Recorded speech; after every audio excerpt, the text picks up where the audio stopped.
That's a good one, isn't it? Well, this morning, as I shared, we just got back last night from this mission trip to Henderson Settlement. I don't know if you can tell. It says that here.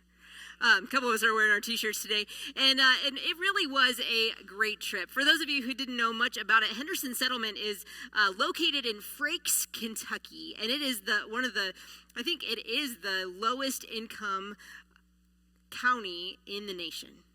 It is. There's a lot of devastation in this place, and the Henderson Settlement is a United Methodist mission that comes and they come around and surround these people. They have about 800 or something acres, and they do several things in the community. They have a food pantry, they have a thrift store, they have a youth center. They do a lot of work in the community, and then there's groups like us who come in and we do home repair for families that qualify. So it's a really incredible experience, and you can work in many different places here at Henderson Settlement. And to go in October, let me tell you, it is beautiful. Now, the leaves are not quite totally changed yet. Not all the colors are out, but it's starting to, and it was absolutely beautiful.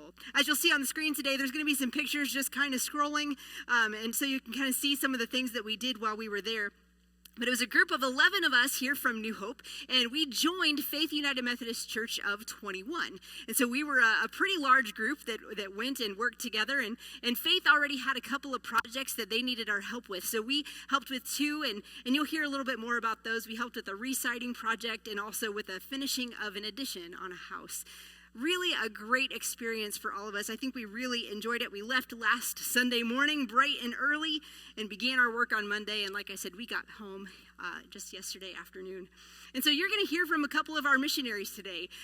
So we're going to have a few people who are willing to speak. So Tammy Mayer is going to start us off this morning. So Tammy, actually, hey, Jen, can I borrow your mic? Should have got that sooner. But it's exciting. We've got a couple people to share with us today about their experience and what kind of touched them. And so we're going to start with Tammy this morning, and she's going to share with you briefly about our time there. You can stand wherever you want. All right.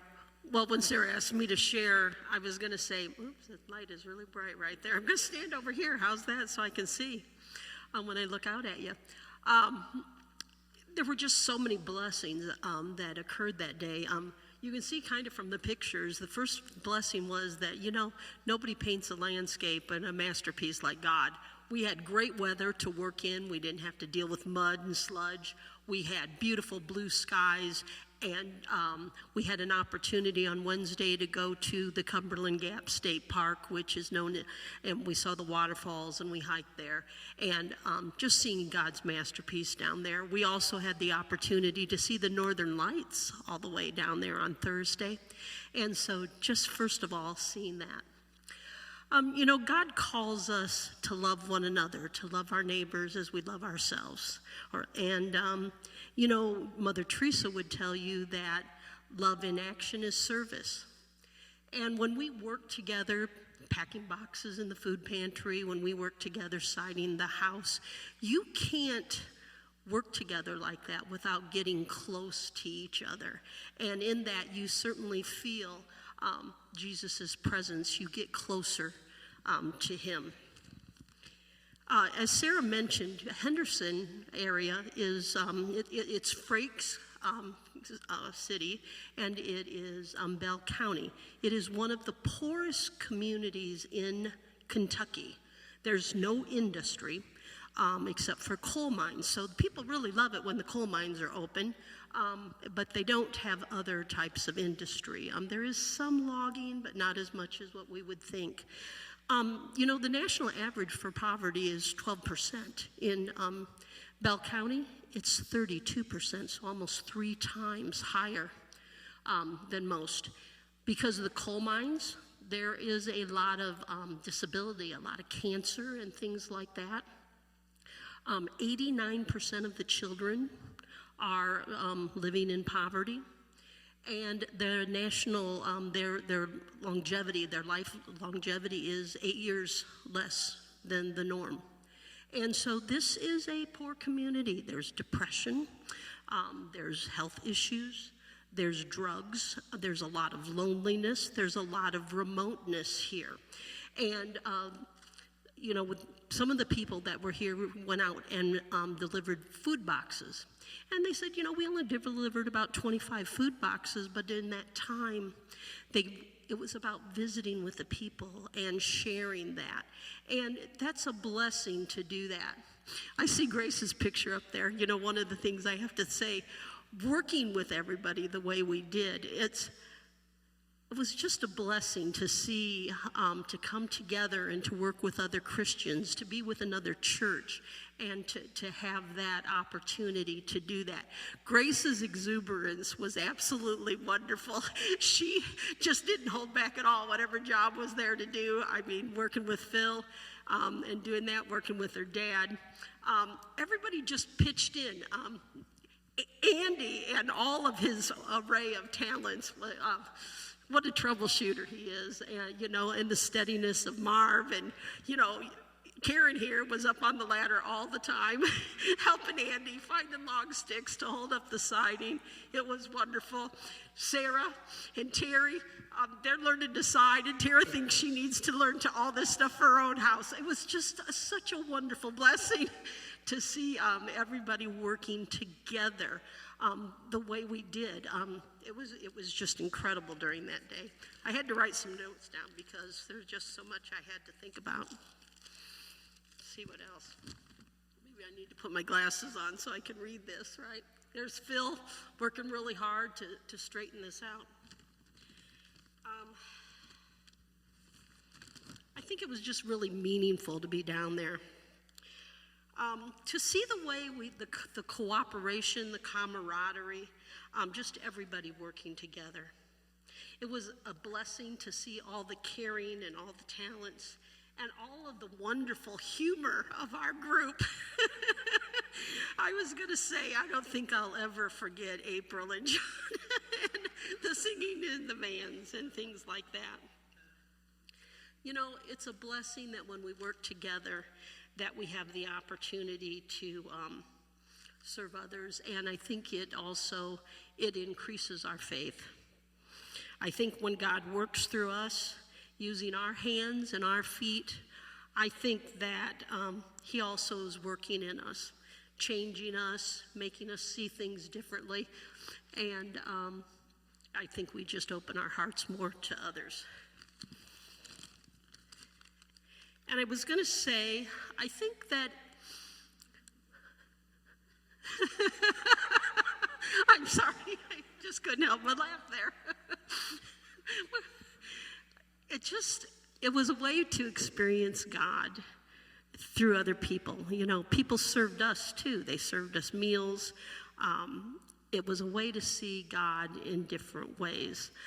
The woman we helped, the one in this house where we put the siding on, there were 3 generations living in this house, and the woman had just had surgery.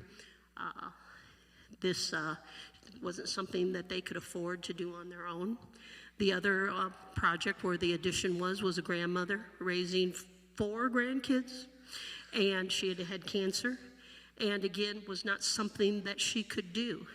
And when we prayed for the family on the last day when we completed our project, you could see that their appreciation, and you could see God in those people. And I think, in the people that I work with, I think I saw God coming through in them too because of just their willingness to give. And, if you think of Matthew 25, Jesus says to people, he said, when I was thirsty, you gave me water. When I was hungry, you fed me. When I was naked, you gave me clothes. When I was sick, you took care of me.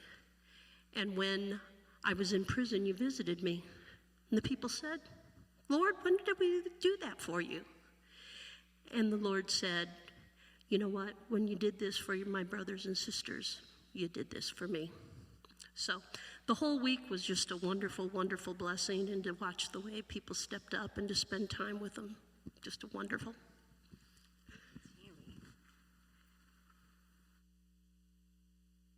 Another who's going to share this morning. Yes, thank you so much, Tammy. That was great. So John, come on up.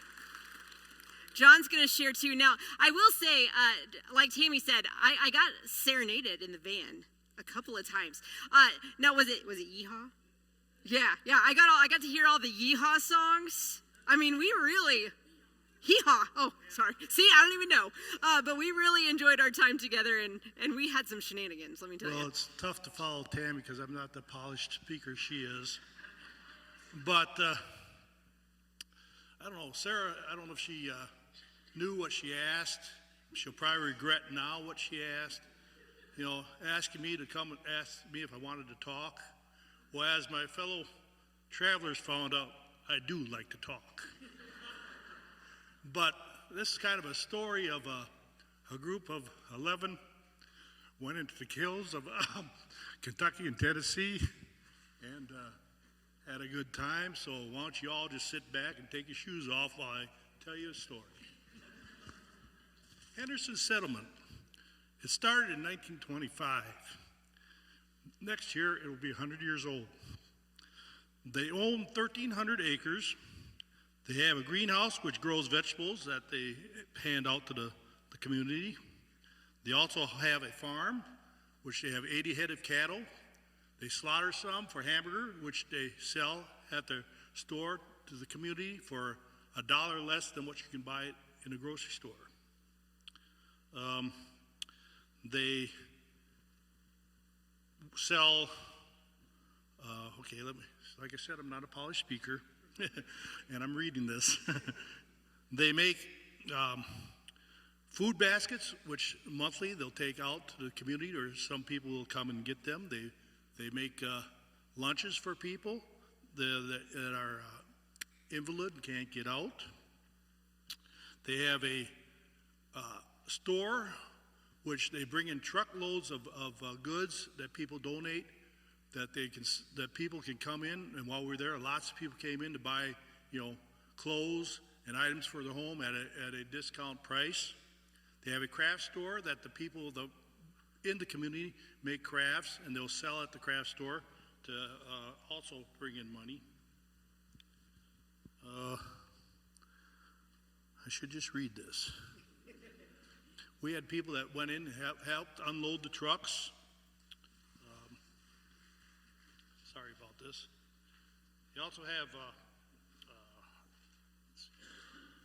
adult and child ministries, and also after-church learning centers for the people. They build one house a year for a family which needs to own the property and have enough money to pay the taxes. And after 10 years, the house is given to them. They have a tool shed that has all the tools that we need when we get there for the project that we do. We worked on 3 sites. On one house, we wired, drywalled, mudded, insulated, and sided the house. In addition, April and I worked the site with Dave and Irene from Faith Methodist.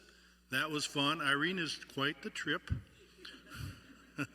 Site 2 was we tore off the siding and then had to repair the rotted wood and then re-side it. Andy was in charge of that site and did an excellent job. We would have been lost without him. Delana was the woman who lived at the site that we lived at. Like Tammy said, it was just her. She had heart surgery. She also had cancer. She had 4 grandchildren living with them. It was a very tough situation. Site 2, I don't remember the woman, but she was also had an illness and was living there with her daughter. We enjoyed talking with them, and we prayed with them at the end of the project, and they really, really loved us helping them. The girls also bought dog food and cat food for all the cats that were running around there, and we had a hard time keeping them from bringing them cute little kittens home with them. I think Sarah would have brought 4 herself. Wednesday, we had a day off, so we went over to Cumberland Falls State Park, which had a beautiful waterfall. We then hiked to Eagle Falls, which was a 2.6-mile round trip that was supposed to be a moderate hike, but we found that not to be true. The falls were nice, and as we older folks struggled to get back, Andy came back for us to make sure that we would make it.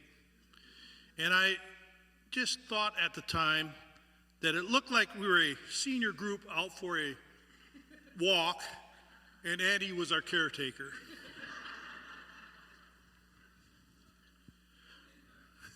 We all did make it back. We're hurting the next day, but we made it back.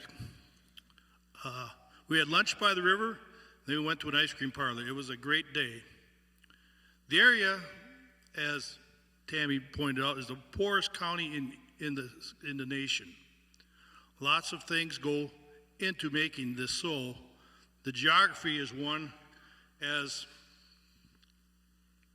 with the mountains and the narrow winding roads, it is hard to get around, and the community is all spread out. So to get anywhere takes you time and effort to get there, and a lot of them are, have not too good of cars to drive with. 3 mines that were there were closed recently, so that's contributed to the poverty. Although there has been poverty for years, it's a generational thing. There's been poverty from probably the day one that they moved there. There is no other industry. The education is the lowest in the country, as Tammy pointed out. And drug use is rampant, which causes a lot of grandparents to have to care for their grandchildren. The mortality rate is high, I think due in part to the high drug rate, the low income, which means that, poor nutrition, and the lower education. I think all that contributes to it. And then the medical part of it, a small clinic in the area is basically run by a nurse practitioner. That basically handles your smaller problems. An area clinic in Pineville can cure a little bigger problems that take place, but that's 45 minutes away by car. And then if you have a major problem, a major really emergency, you'll have to be airlifted to a place that could be hours away, and that costs between $35,000 and $60,000, which of course they don't have the money for. The settlement does its best to lift the people up. It's got food, it gives clothing, the ministry, children's ministry, adult ministry. They have the children's after school care to try to help break the cycle of the many generational years of poverty and lack of education. We work closely with Faith Church, who had roughly 24 people down there. They were fantastic to work with, and they shared all their snacks with us. They were very prepared to come down there, as people from there have been coming down here every year for 15 to 20 years. So they knew the score, and they helped us tremendously. They were fun, and they were very well versed in doing the work. Our day would start with devotionals at 6:30 in the morning. It was led by a different group every day. At 7, we would eat breakfast. At 8, we would head out for our work site and hope we could find it. The roads were not marked clearly.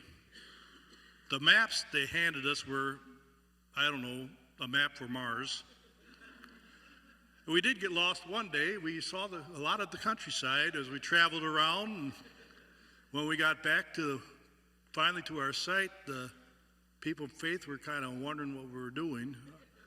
I just told them that we stopped for breakfast before we got there. I didn't want to let them know that we actually got lost. But then we would work at the site, and we would come back at around 5 o'clock to have supper. At night, they would have different things go on, different programs. The one I liked best was the bluegrass group. They were very good. We would do puzzles, read, talk about the day's adventure, and then like one night we had the Northern Lights, which you could only see with a camera. And thankfully, Grace was very nice to help me get my camera to where I could see it, because myself, I'm not technically, advanced. Like I say, we had great time and fellowship. It was nice to actually find out what people you normally only say hi to at church.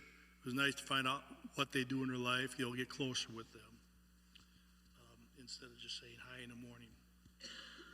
So we spent a lot of time driving to and from the sites. So we started sing-alongs, singing the Johnny Cash songs. Then we got into hee-haw. We, a lot of the younger people, they'd roll their eyes at us. They didn't know what hee-haw was. They thought we were from out of space or somewhere, laughed at us. But it was very fun. Like I was saying about the sites, Andy was our driver, and he was also, like I say, awesome at the sites. Grace, she was the hardest worker. Always had a smile on her face, and I wouldn't even want to try to keep up with her. Tammy, she was very good at giving us the knowledge of the people around there. She has a lot of knowledge of the area down there. Phil and Marcy and Sarah, they worked hard, and they were also the puzzle kings. Marv and Terry became best friends. Marv taught Terry how to side, and Terry says she's going to go home and do some siding work at home. Let's see, did I miss anybody? Oh, April, quiet April, even led us in some songs, if any of you could believe that. Yes, and she did a lot of the ladder work at our site that we were at, the siding and soffit. She did a lot of the insulation, and she had to drill these holes for electrical with a drill that was that big. She got down to her hip into it. She had a lot of bruises the next day. But I would recommend to everyone to go do a mission trip.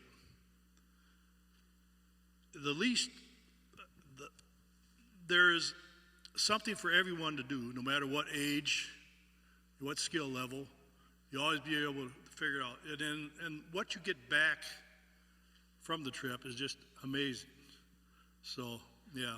I know a lot of people do mission trips around here. They do the food pantry and they know what it's like, doing something for someone. Just the gratitude you get, and just the fun of being with the group was the best part of it. We had a good time. So I would recommend it highly to anybody. If you get a chance to do a mission trip, do it, because it doesn't matter how old you are or what physical problem you have. We had a guy there from Faith, John. I got a cane and that, and in the spring he was up in the mountain cleaning. I'll go walked up a mountain, which I don't think I could make it up to clear it out. So I guess that's all I have to say. So y'all can wake up now. Thank you, John.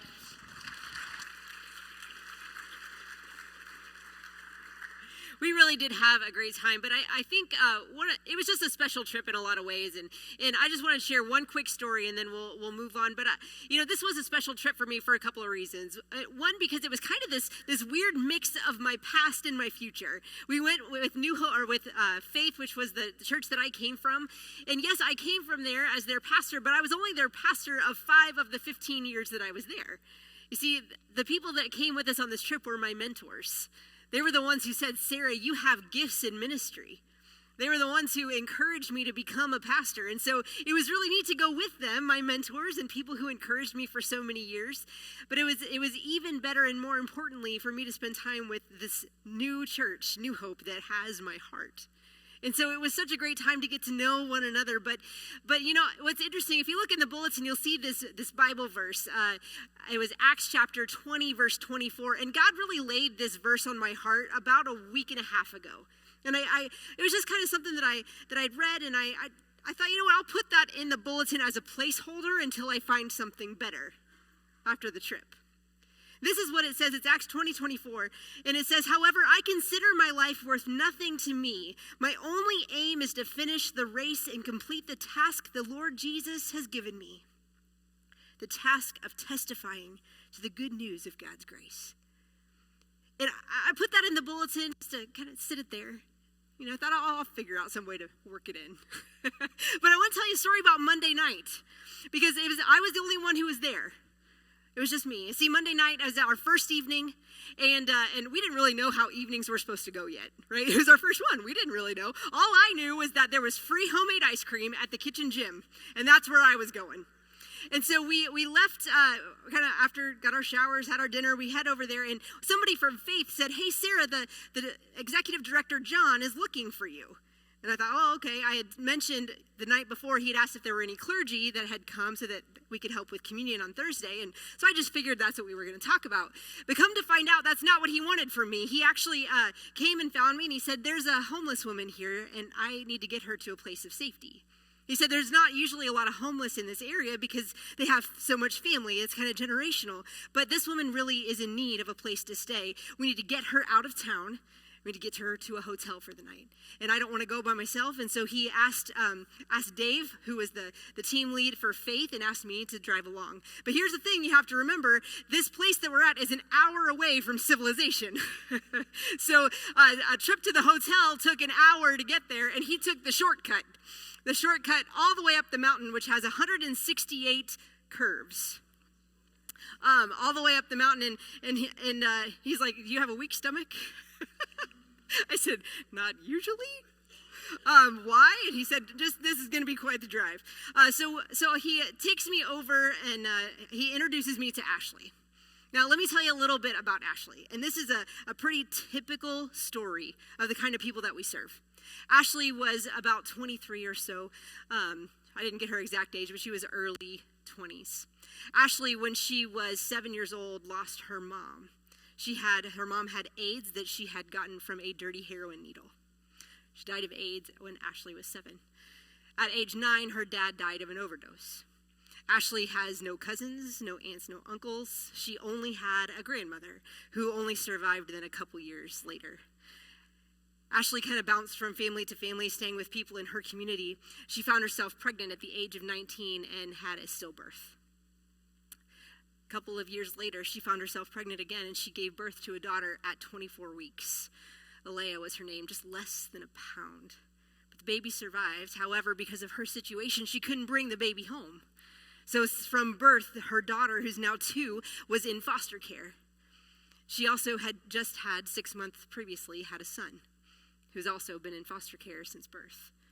Ashley and her boyfriend Ronnie had been living with Ronnie's aunt and trying to get their life in order. He had a good, steady paying job, but they were living again with his aunt, and it wasn't a safe or healthy place to be. And so Ashley had kind of reached the point where she's like, "We can't stay here anymore. It's not safe. It's not comfortable. We have to go." Well, her boyfriend wouldn't leave, but she found it. She had to go. So she left and came to the settlement looking for a place to stay, a way to get away from the situation she was in. And so that's how I met Ashley. She had anxiety. She had PTSD. She was struggling. She was weary and worn, and she was fretting, wringing her hands. She wasn't sure she was making the right choice to leave. So John, the director of the settlement, said, "We're going to get you out of here." So we drove that windy road all the way to Middlesboro, which is just about an hour away. And when we got there, we pull up to one of the hotels, a couple of nice hotels like the Econo Lodge, and there's some other ones. They're kind of all right there together. John goes inside and come to find out that they don't rent rooms to locals. They've had too much trouble with people being dropped off and then not leaving. And so they refused to rent anybody. And this man that owned this hotel owned all the hotels in this town, which meant we couldn't go to any of them.